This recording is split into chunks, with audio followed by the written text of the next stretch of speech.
I love you for that. On the other channel, WCW is perhaps off its doing its lowest at the time that we could have ever imagined for WCW. We're fresh off of Goldberg injuring himself. He punched a window in a limousine. What did you think of that when you saw that happen? I heard it. I just chuckled. Probably I guess same reaction you just got. I was just, what the fuck, Bill?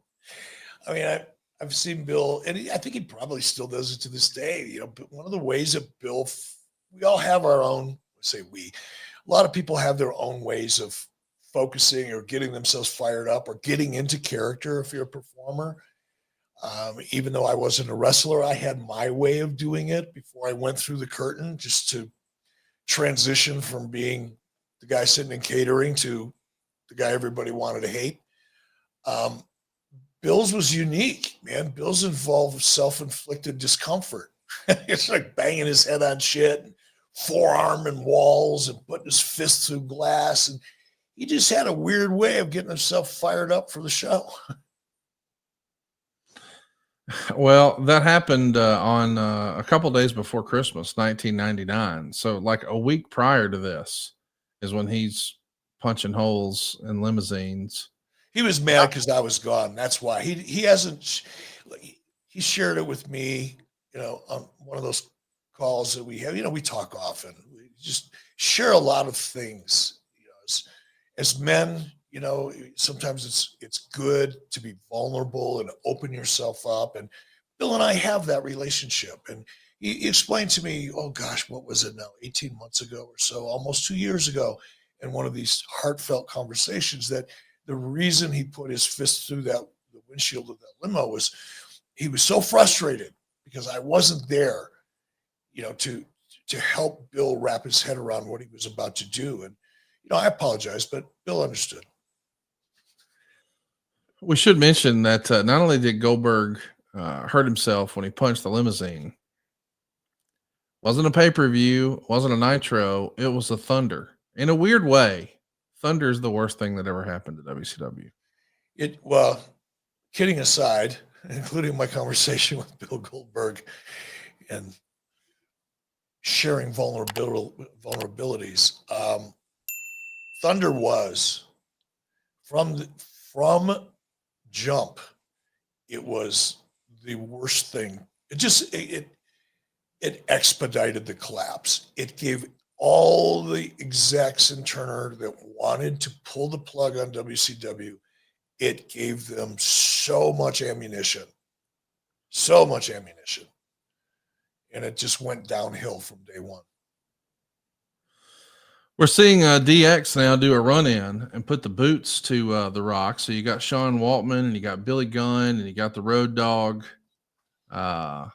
And I like the way that whole set looks. I don't know if you got a look at that wide shot, but the next time they show it, where you can see that you've got not just the Titantron above the entrance, but you've got, there you go, Silva's got it here for us.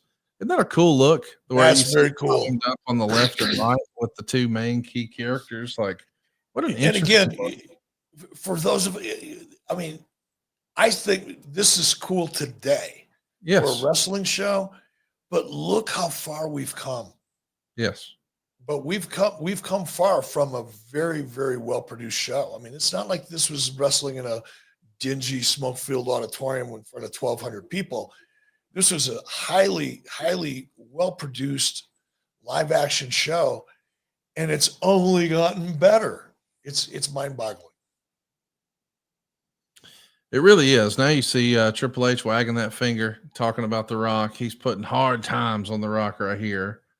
But yeah, this is around the same time of when, I guess a couple of weeks later, the Radicalz are going to leave WCW. So this is a pretty big deal. All the stuff that we've got going on here at the exact same time, where we're just a couple of weeks away from Vince Russo being sent home or quitting, whatever you want to say, the first time with WCW. And we're not too far behind them actually calling you back. And this is also the era where we mentioned Goldberg tearing the tendon. But it's also the time when, WCW brought back a bunch of legends, including Jimmy Snuka, who gave Jeff Jarrett the worst injury of his life with a terrible concussion. We're only 4 months removed, or 4 months. This is 4 months ahead of David Arquette winning the WCW World Title. And it's also the era where Chris Benoit is about to win the the WCW Big Gold Belt, and then quit the next day because with Vince Russo back at home, Kevin Sullivan's back, and he didn't want to be a part of all that. So Benoit, Eddie Guerrero, Dean Malenko, Perry Saturn, they all fold up tent here with WCW and jump to the WWE. What did you think when you heard that group had left and they were now with Vince? I didn't hear it. I saw it. I was sitting in an Applebee's. It was an Applebee's or a Chili's restaurant right outside the Flying Cloud Airport in suburban Minneapolis. I had been up in Wyoming, been here in Wyoming with my brother and my sister and my wife. I flew from Atlanta, picked up my brother and sister in Minneapolis, and then flew out here to the house. We watched Super Bowl together, spent a couple days, and I flew my brother and sister back to Minneapolis. Lori and I were going to spend the night there and jump in the plane and fly back home the next morning. So after we dropped my brother and sister off, Lori and I head over to the hotel near the airport where I parked my plane. And across the street, there was a Chili's or an Applebee's, whatever. I think it was an Applebee's. So we went over there, and I'm sitting in the restaurant, ordered my food, probably chips and probably nacho chips, I'm guessing, from Applebee's at that time or Chili's. It's not really great food, but it's not horrible. You can get it down, fills you up. Anyway, we're sitting there, and they had TVs going on all around the restaurant. We were kind of in the middle. So I couldn't hear anything, but I could see, and they had Monday Night Raw on. So I'm watching Monday Night Raw, and they cut to a shot of the Radicalz sitting at ringside. And I couldn't hear anything. So it was like, what the fuck? And once it set in, I looked at my wife. I said, they'll be calling me soon. Swear to you. Remember it like it was 5 minutes ago.